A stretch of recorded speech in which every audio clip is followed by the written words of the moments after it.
Good afternoon, everyone. I, on the behalf of Tibet Museum, would like to welcome to our bi-monthly talk series program. The Tibet Museum, under the Department of Information and International Relations, Central Tibetan Administration, conducts Tibet Awareness Talk Series every twice a month. On every second and fourth Wednesday of the month, we invite researcher, expert, and a scholar to talk on Tibet issues. Today, we have here with us Tenzin from Tibet Policy Institute, CTA, and he will speak on Bilingual Education Policy in Tibet. Before he speaks, please allow me to introduce our speaker briefly. Tenzin has done MPhil in Political Science from Madras Christian College. He served as Political Science teacher at TCB School, Gopalpur for 5 years. Currently, he is a research fellow at the Tibet Policy Institute under CTA.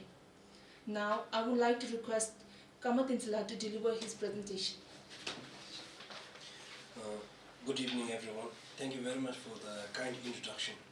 So, I hope I'll be able to up to the expectations you are here.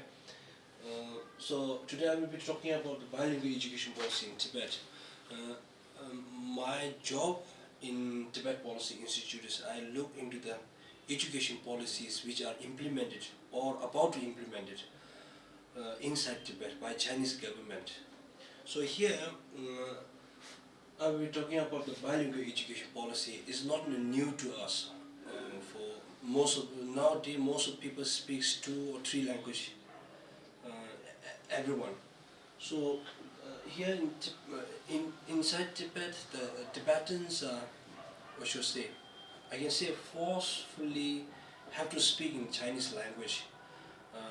Apart from Chinese language, there is no other way you can speak other language, or you can use Tibetan language inside Tibet, in your own country. So I'm going to speak about bilingual education policy, how Chinese have implemented bilingual education policy in Tibet. So first, when we are looking at bilingual education policy, or bilingual itself as a term, so from my findings, I found that the bilingual is a product of colonization. So earlier we don't have to learn a second language wherever you are. If you are in America, if you are in Tibet, if you are in China, you have to only learn your own mother tongue. Apart from that, you don't have to learn. So the learning of second language totally falls on the translators or some officials. So apart from that, you don't have to learn the second language. So it's product of colonization. So same way the Tibet was colonized or occupied by Chinese in 1950s. So here, how Chinese government started bilingual education in Tibet. So before directly go into the Tibetan education policy or bilingual education policy, we have to find out how Chinese education system was started or bilingual education was started. So first, in 1947, the Chinese had a revolution in China. The communists took over the power, and they have introduced, especially the Mao Zedong have introduced the mass education or it's quantity education. It's quantity education, Mao Zedong, because the Mao Zedong's aim is to inform or to have an idea about communist ideology to all the people, all the populations in China. So he's not bringing up the qualities or a skilled level. He is trying to impose his ideas, his communist ideas to the masses so that he can gain more support from the masses. So he introduced the quantity education. So later on in 1980s, Deng Xiaoping had found out that lots of Mao Zedong's ideas, Mao Zedong's policies have a default. So because of that, he had tried to introduce quality education so that they can bring up more skill level. With that skill level, they can develop Chinese economy. So these are the 2 introductions in the early stage of communist government. Then see here, China's education, minority education. So next, we are going to see the Tibetan education system or bilingual education system. In Chinese education system, there are two types of education. So one thing is for Chinese, or especially for Han Chinese education system. So that is to bring up all these Chinese kids up to the development of Chinese economy. So on the other side, the minority, including Tibetan, Mongolian, all these minorities are educated to bring up these kids to our expectations of the Chinese government, so that they can feel that they are part of motherland, China. So there are two different education systems. Then you can see it from the textbook's picture itself. So here, the socialist realists, the picture itself talks about socialist realists. Seeing that the Tibetans or minority has to go along with the communist ideology, communist hard works, peasants or workers' hard works. So the other one textbook is the Men in China. So mostly they are teaching Han Chinese students. The status of Tibetan language within the school's education level of society. So here the protests. So in Tibet, recently had lots of protests against the language rights. So many students came out on the street saying that we need language rights. We need to give the right to protect our own language, to preserve our own language.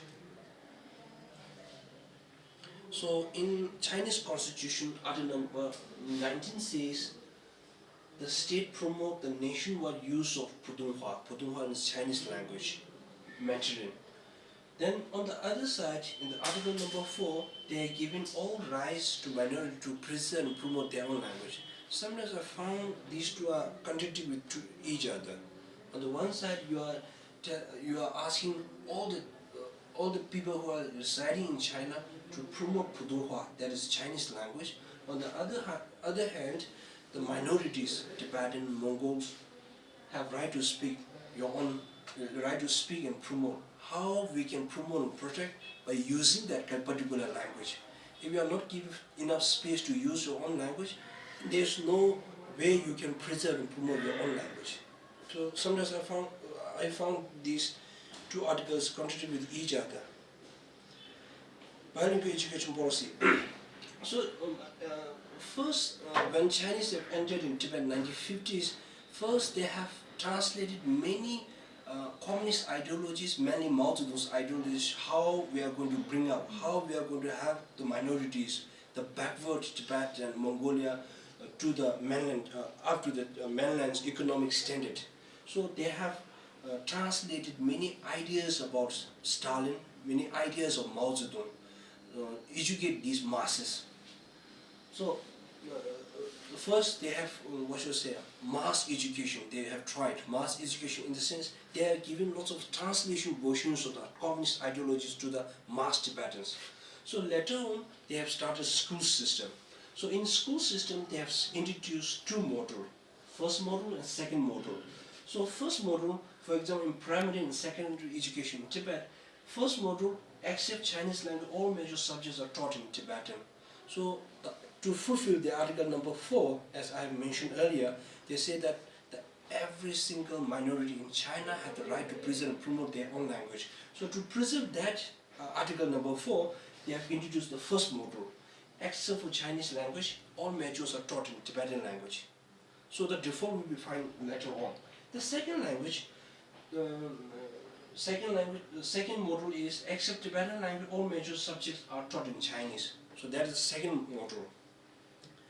In the first module, I'm taking an example of Sichuan. Number of students in primary school was 16,134. The number stand at that in primary school, where the module 1 was introduced. Module 1 is except for Chinese language, all major subjects are taught in Tibetan language. Now, when these same students, 16,000 students, reached the middle school, the number dropped, because after that you don't have any opportunity to learn more. If you want to pursue law, if you want to pursue any other subject, modern subject, to have a better opportunity in terms of job, in terms of your future plans. Most of these subjects are taught only in Chinese language. So parents will force the students, parents will force the child to pursue the second module, which focus more on Chinese language. So naturally the numbers dropped to 3,403. In the Thar region, Tibet Autonomous Region, only 5.7% high school students enrolled in the Module 1. Only 5%. So more than 93.4 have entered in the second module. That is totally, they are totally teaching Chinese language apart from Tibetan language.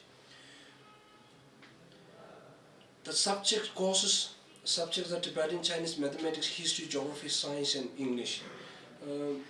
So most of these, apart from Tibetan language, most are Chinese. They are teaching in Chinese language.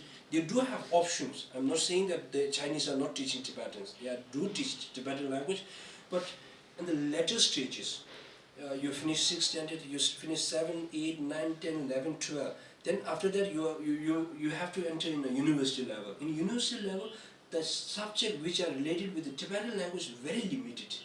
Job opportunity, the subject, the particular, sometimes you are very hard to find any subject, for example the chemistry, for example the law. Recently they have introduced certain subjects like chemistry, law, everything in Tibetan language. They are very limited, but in early days most of these subjects very highly demanded in a society are taught in Chinese language. So the students opt for Chinese medium schools.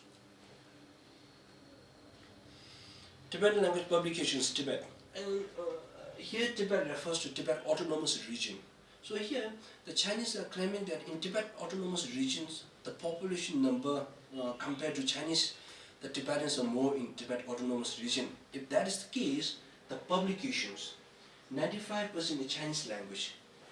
Why you are publishing 95% of publications in Chinese if they are less in number in population? If population is less, the less people will read Chinese. But opposite to that, what Chinese have said and what actual the publication. These are the sources from Marun, the Chinese expert in education, not only in education, in many fields. So 95 in publication in Chinese language, only 5% in minority language, that is in Tibetan language. Can I ask? Yes, sure. They introduced Model 1 and Model 2 at the same time? Were they going on at the same Yes, time? yes. They do Model 1 first and then... Yes. So they have introduced the both model because there are many Chinese workers in Tibet. So they have to open schools. If you are going to say that, okay, these are for Chinese, these are for Tibetans, that will create lots of problems. So they have opened school saying that we are going to introduce Model 1 and Model 2. So wherever you want to.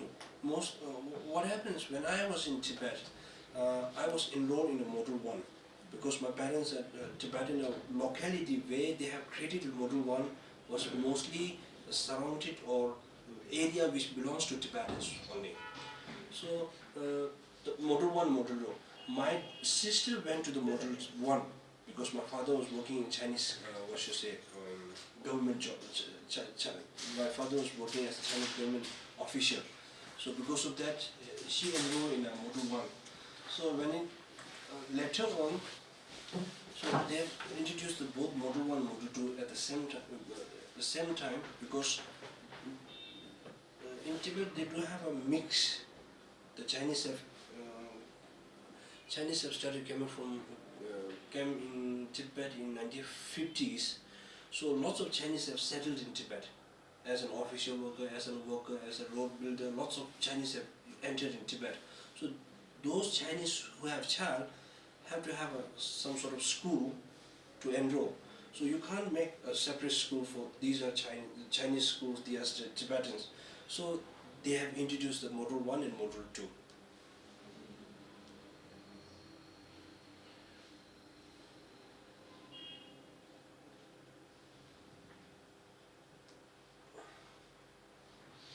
Okay.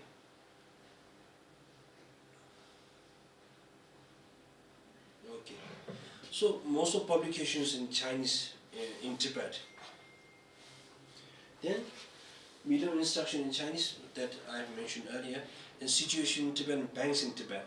So see here, Chinese are claiming that we have given lots of freedom to Tibetans to learn Tibetan language. We have given lots of religious freedom. They are saying lots of things. So in actual, banks in Tibet, I'm talking about Tibet here refers to a Tibet Autonomous Region. So why I've given Tibet Autonomous Region here? Because the Chinese are saying that the Tibet Autonomous Region is the actual Tibetan area where we have given maximum freedom to the Tibetan people. So if that is the case, if in that particular area is not getting the maximum freedom, then we don't have to look into the other part of Tibet, that's in majority Khams and Amdo. Now see here, these are the China's banks which are established in Tibet Autonomous Region. So you don't find any Tibetan language here. So here in India, wherever you go, I studied in South India, where you enter in a bank, you can find, if you are in Tamil Nadu, you can find Tamil and English, both language. If you speak Tamil only, you don't find any difficulty in entering bank and withdraw money or deposit or account, opening an account in bank. In Tibet, that is a different case. If you know only Tibetan language, you have to ask in Chinese or ask in Tibetan who knows how to write and speak Chinese to help you to open an account, to withdraw money, everything. Then this is also a bank, same case. You don't find any Tibetan language in here, only the Chinese. Even on the top, PUTONGHUA, that is Chinese. The next one is the Bank of China. Then rest of are in Chinese. If you speak English, you can't open a bank. It's very difficult. You are more like illiterate. You can't read, write. Anything which you are not able to read, you are sent to the illiterate, whether it is in other languages. Same here.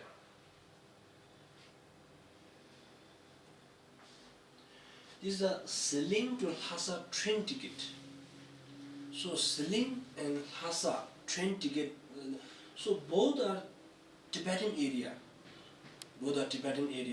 So maybe when it comes to number, the Chinese are traveling more. In the matter of place, SILING and LHASA both are Tibetan area. So having courtesy to write something here as some Tibetan language is much better. So you don't find any Tibetan language here if you are traveling in Tibet. So why you are teaching Tibetans in school if there is no use? Train ticket. If you are visiting Tibet, you can find all this. Bus ticket.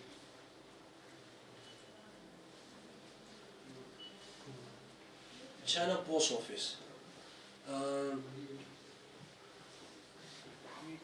You have to write only the English to People's Republic of China, so that people who are sending letter, the postman knows that, oh, that is in China. Once that envelope enters China, then people can read this Chinese language, so they will deliver the letter wherever it addresses. But if that letter goes to Tibet, if I want to send a letter in Tibet, if I don't know Chinese, then there's no way you can send a letter.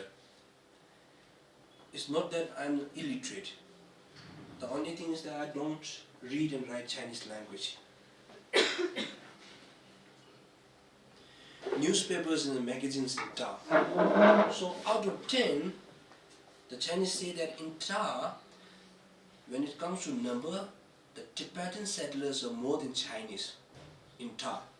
But when it comes to publication, newspaper and magazine, out of 10, 8 are in Chinese. If you have less people who read and speak Chinese language, why you are publishing more number of magazines and newspaper? Only 2% Tibetan. Then materials. So each one of us from different community, from different social background, from different culture, we have a different history. For that matter, each and every nation have their own mythology to boost our, courages and everything. For us, Tibetan, we have, I'm not sure about the mythology, for example, LANGAUGE, the very great warrior who have fought lots of wars. Every time, wherever he fought, he won the war. So like that, every nation has that one. But here, Tibetan language materials, most of Tibetan language materials are directly translated from Chinese materials. They have brought lots of communist, they have made certain PLA armies as a martyrs. They have sacrificed lots of things for the Chinese motherland and lots of things in Tibetan. They have translated directly from Chinese language to Tibetan and taught that to Tibetan child.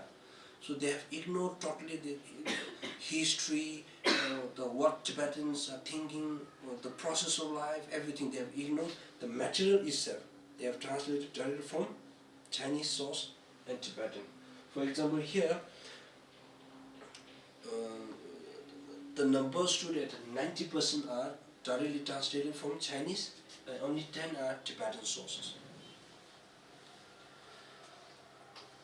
So, in a nutshell, what I'm trying to say here is, the Chinese have, I'm not against the educating Tibetans, I'm not against the educating Tibetan. We need modern education, but it's not that to achieve a modern education, you can't ignore our roots, where we are from, what we are. We Tibetans are known to have rich heritage, rich culture, tradition and language. So, along with preserving our own tradition and culture and language, you can introduce modern education. We are not against that thing, but it's not happening there, happening inside Tibet. What is going on inside is the Chinese are brainwashing youngsters to be a Chinese, so that in later days the Tibetans are not able to read Tibetans, speak Tibetans. The way of life itself seems to be a Chinese. So apart from skin tone, then later on, after 15 years, 20 years or 50 years, only the skin tone will be left as a Tibetan, culturally and language, everything will be Chinese. So that is the China's bilingual education policy in Tibet. Thank you. Thank you very much for coming. Any questions? If you have any questions or if you would like to feel free to ask. So there are two models Yes. introduced in the third region, right? So since you're saying that, so it has been introduced, and I'm sure it's been a few years now, maybe many years. So I was wondering, like, I'm sure by the Model 2, since it seems like, for me, it seems like the Model 2 isn't working so well, because when you further your education, everything will be in Chinese. So I was wondering if the schools that were first established for Model 2 still exist, or has there been, the number of these schools has dwindled, or what are the number of the Model 1 schools? Are they increasing, or something like that? So. Yes. For example, recently in Amdo region, they have even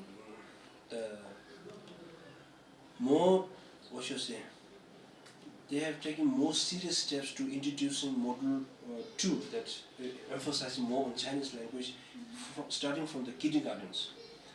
Now the numbers are decreasing compared to number 2, where the Chinese Tibetan language are focusing, because nowadays when it comes to job opportunity, mainly if you are able to speak, or you are having a good command in Tibetan language, both in writing and speaking, you have very limited options. So you have spent 20 years or 25 years in schools and colleges and university level. After finishing your school, if you are not able to find any job, I'm not talking only about the job opportunities. We are human, we have to survive. So you have spent lots of times in school learning Tibetan language, preserving Tibetan language. In a nutshell, that kind of Chinese system have made you jobless. Not that Tibetan language are so, poor or something like that. So compared to number 1 and 2, right now the number 1s are decreasing, the way the Tibetan language are focusing. And recently the Chinese have very clearly introduced that certain minority universities, they have introduced Tibetan or Tibetan Lodges department. In that department, there are limited scholars. It become Tibetan language become more like a scholar language. So you can use and you can write in articles. For example, right now in Tibet, there are certain scholars who write certain languages. We presume that in Tibet, the Tibetan language is so good. In a nutshell, if you look at the general public, the Tibetan language is decreasing day by day. So, in a nutshell, for your question, in Tibet, compared to number one, model 1 and model 2, the model 2s are increasing because they are focusing more on Chinese language, the job opportunity, lots of things are much better in model 2. The model 1 is decreasing because they have limited resources in terms of teaching staff, in terms of government's support. Everything is, poorer than model number 2.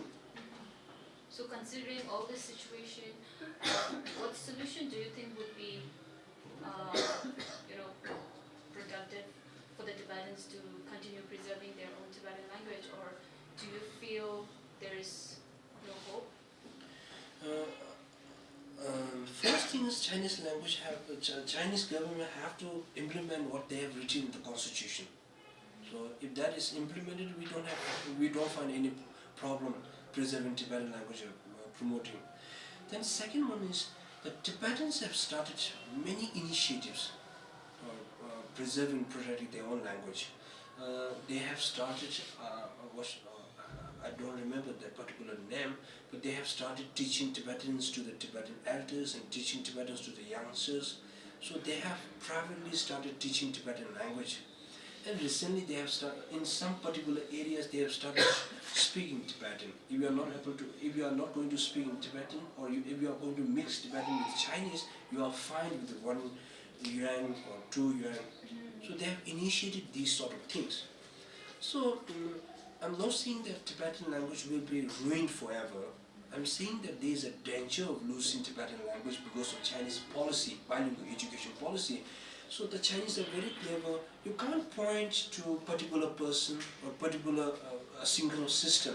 They have made something, what's a structure, so that in end of the day, if you are going to finish university level, you don't find any job because you have studied only Tibetan language. So who you are going to blame? The society works as in Chinese language. You have great knowledge on Tibetan language, on Tibetan history, lots of things, but there is no use. So that is the structure that Chinese have made to fill Tibetans not to learn Tibetan language, so that you are paid better, you are going to have better life. But still, I'm just thinking that Tibet has such a strong culture. Yes. And so many cultural things that hold it together as a nation, as a distinct identity. And then when babies are born, the mother speaks Tibetan to the Yes. child, and there's nothing stronger than your mother tongue to keep that language alive and precious. And I guess a lot of the focus is keeping those cultural things strong, and the identity, the folklore, the stories, the dances, all those things are so important, aren't they, to really focus on keeping those alive. Yes. And sometimes if Chinese is the language where people need to have their business and operate and have the academic system, then it's keeping that Tibetanness alive in comparison.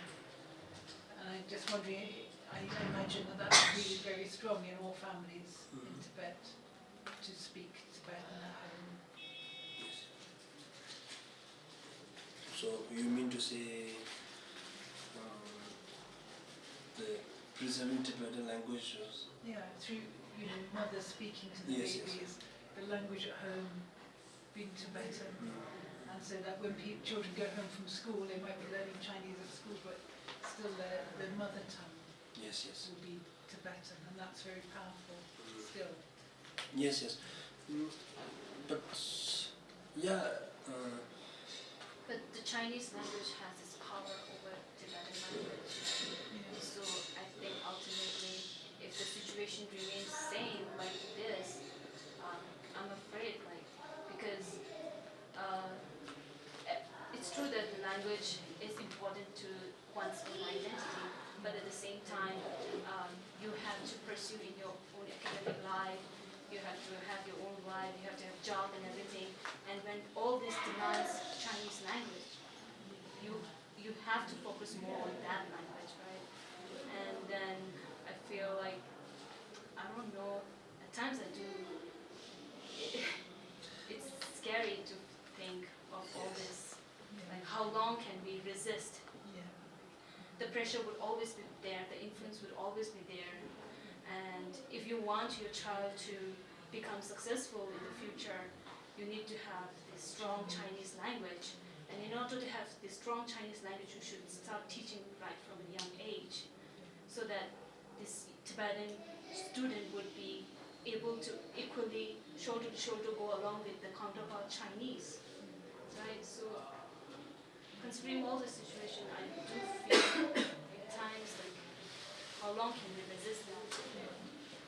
Yes, I agree with her.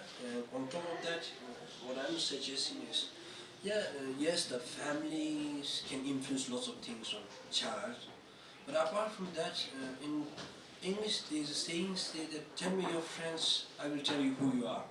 So peer pressure is there in Tibet. So you will grow up with the kids that same age. After finishing your college or university level, if you have went to a different school learning only Tibetan language, your job opportunity will be less. You are paid less. In a society, you have lots of pressure. I'm not saying that Tibetans are not preserving Tibetan language, but they have lots of pressures from Chinese government, as she was saying. There are lots of pressures, and learning Tibetan sometimes is out of your patriotism, out of your love for Tibetan, out of your love for Tibetan language. Apart from that, there's nothing gained. And certainly having the bus and train tickets of banking only in Chinese seems very wrong. Yes. Because, that's limiting people, isn't it? If you can't get money out, you can't travel from A to B because you don't understand the language. That is biasing the whole community very, very strongly to Chinese, Yes. which is not good at all. I mean, I guess my comment is that, you see other societies where often English is the language that is where there's academics and things, but I've worked in Africa quite a bit, and the African language is still very, very strong. Homely speaking, all the cultural things are African, but then, the more global language is English. I don't know if that's right or wrong, but that's kind of how it works, but still I see a very, very strong sense of identity through the mother tongue. I guess that's the kind of point I was trying to make. Sometimes you just have to live with the enemy, or live with that and make the best of it. But as long as you keep that heart, that soul, that cultural identity strong through all the other things, through dance, through drama, media, whatever you can. That's where children always embody the Tibetanness. But the world is global now. It keeps changing. It keeps changing, and we have to keep changing too. So it's really interesting. Yes. Thank you. Yes? Yeah, I'm quite interested when you mentioned media, because you said lots of the media in Tibet is in the Chinese language. And so I was wondering what the art scene is like, or if there are people creating films, documentaries, TV shows, books and whatnot in Tibetan, and how are the younger people engaging with such media? Media. Yeah. Okay, so let me give you an example. There's only one channel that is called as a Xizang Denshi-tai. Xizang Denshi-tai is in Chinese. In Tibetan they call it LHASA-TRAIN, in Tibetan they call it. So in that particular channel, I'm talking only about the Thai region, Tibet Autonomous Region. Other they do have a Amdo channel, a Kamba channel. I don't speak. I'm not able to understand other dialects. So, for example, the Lhasa dialect There's a one channel. So you will be having a news report that is the same for the whole day. They will show you in the morning, the same in the afternoon, the same in the evening. So most of these contents are the Chinese communist leaders are giving something to the farmers, giving something to the workers, and some what should I say?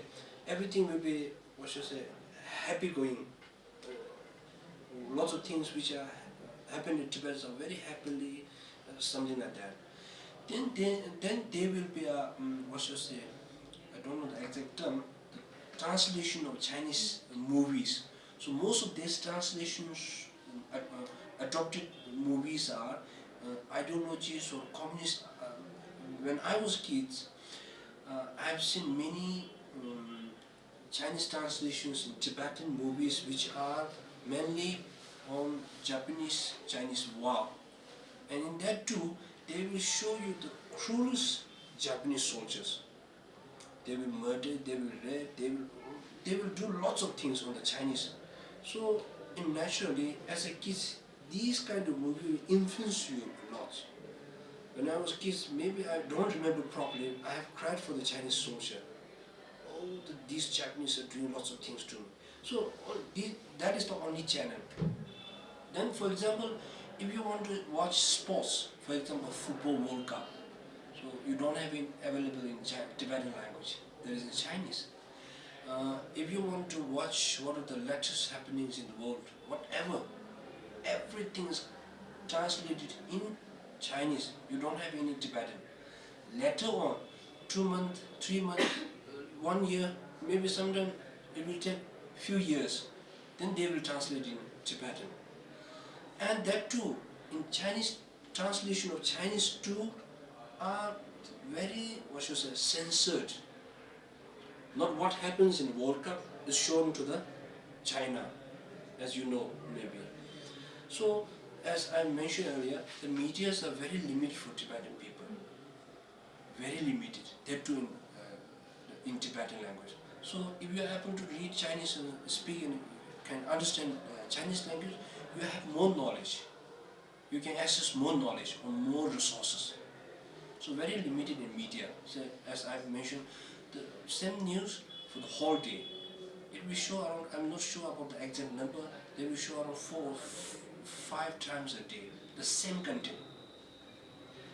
What about internet? Can people get internet? Yes, internet is there, but you have very limited access. Only, you can't open Facebook, you can't open Google.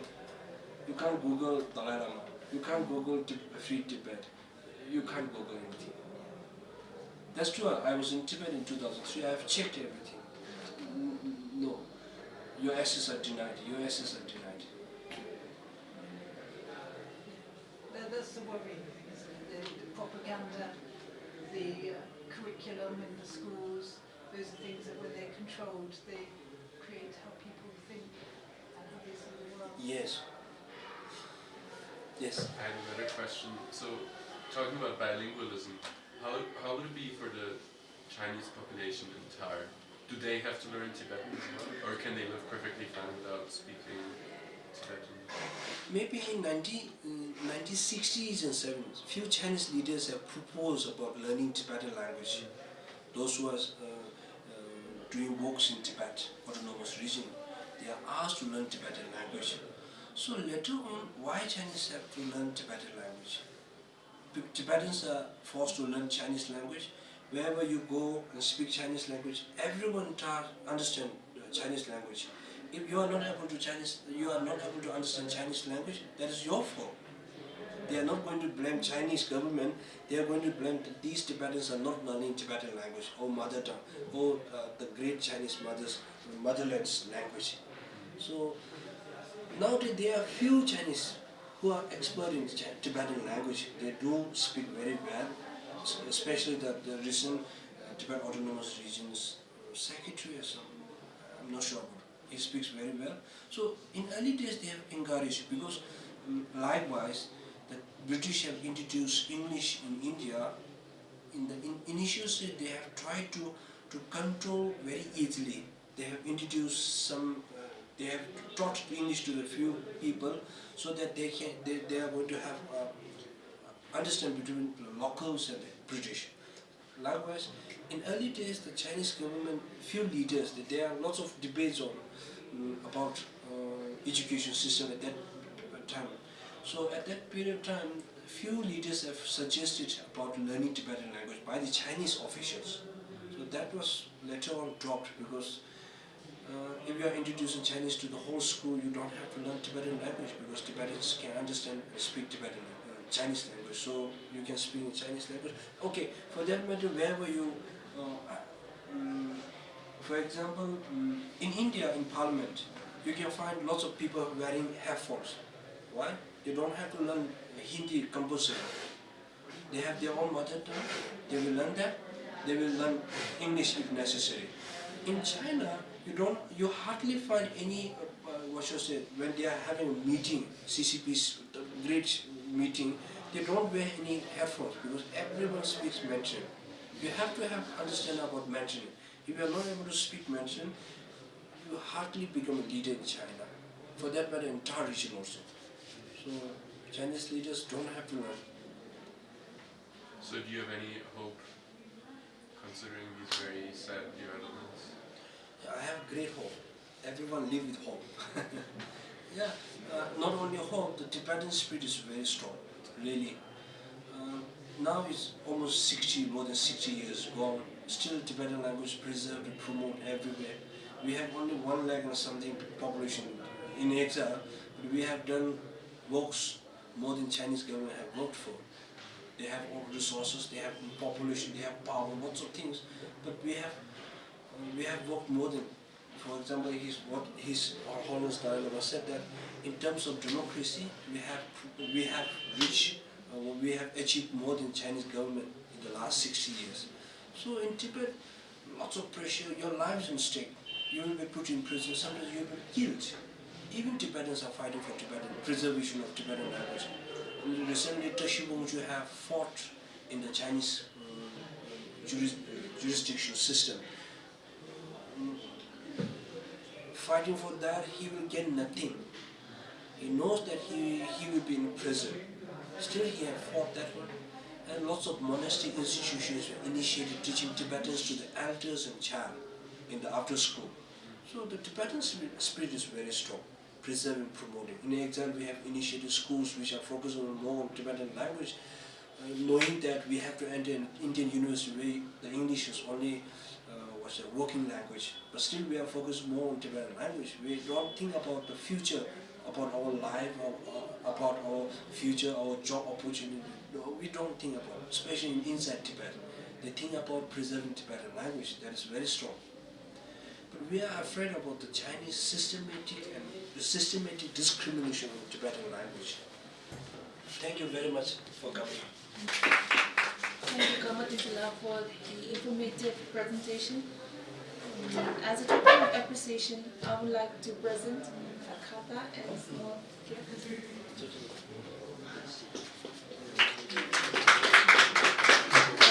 I would also like to thank the audience present here and listening so patiently despite the technical issues in the between. And I would also like to say, there are refreshments served outside, so you can go and serve yourself.